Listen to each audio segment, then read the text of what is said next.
তো গাইস, অনেকদিন পর আমি ঘুরতে চলে আসছি রসিকবিলি মিনি জু। হ্যাঁ, আমি এখানে গিয়েছিলাম একটা উদ্দেশ্যে, কারণ অনেক দিনের শখ ছিল আমি বাঘ দেখব। সামনাসামনি আমি বাঘ কখনোই দেখি নাই, তো এই জুতে বাঘ ছিল, তো সেটার জন্য আমি চলে গেছিলাম।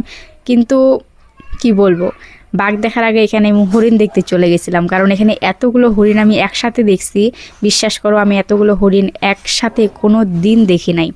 তো আমার মোবাইল থেকে যতটা সম্ভব তোমাদের দেখানোর চেষ্টা করছি, যতটা সম্ভব আমি দেখানোর চেষ্টা করছি, কারণ এগুলো অনেকটাই দূরে ছিল আমার ফোন থেকে। যতটা জুম হয়, যতটা চেষ্টা করেছি। তো দেখো কতগুলো একসাথে ছিল, মানে ফার্স্ট টাইম আমি দেখলাম এতগুলো একসাথে। খুব সুন্দর লাগছিল, আমার মনে হইতেছিল যে এখানে যাই আমি, এরকমটা লাগতেছিল। তো আমি এখান থেকে গাছের একটা পাতা নিয়ে আমি দিচ্ছিলাম এখানে, যে খাই কি না, কপালটা খারাপ, এখানে একটাও আসে নাই আমার সামনে, তো আমি দিতেও পারি নাই। একটা হরিণ যদি আমার সামনে আসতো, সুন্দর করে একটা সেলফি নিয়ে নিতাম, এটাই আমার আশা ছিল। তো হরিণ দেখা শেষ করে আমি চলে গেছিলাম বাঘ দেখতে, কিন্তু আফসোসের বিষয় একটাই, আমি বাঘ দেখতে পারি নাই, কারণ বাঘটা ভেতরে ছিল, বের হয় নাই। তো দুঃখ প্রকাশ করব, আর কি বলি বলো, কারণ যেটা দেখতে গেছিলাম সেটাই দেখতে পারি নাই।